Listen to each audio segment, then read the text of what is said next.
আমার মামার বাড়ি হচ্ছে বামনগাছি। তা ওই বাড়ির মধ্যেই সবাই আর কি, বাড়ির ভেতরে পুকুর, বাঁশবাগান, সমস্ত কিছু। ওইখানে ওই বাড়ির ভেতরে দুটো পায়খানা ছিল।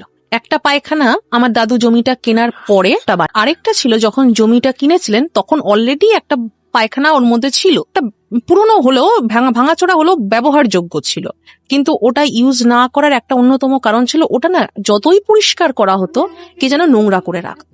একদিন আমার দিদিমা সকালবেলা ঘুম থেকে উঠেছেন, পায়খানাটা থেকে দরজা খুলে এক অপূর্ব রূপসী মহিলা বেরিয়ে আসছেন, সধবা মহিলা, এবং সারা গায়ে না প্রচুর অলংকার। তো তখন দেখলেন ওই ভদ্রমহিলা পায়খানাটার সামনে দাঁড়িয়ে, দিদিমাদের যে বসবাসের ঘরটা ওই দিকে এরকম তাকিয়ে আছে। পায়খানাটার পেছনে যে তেঁতুল বন, সেই তেঁতুল বনের মধ্যে কোথায় জানি চলে গেলেন।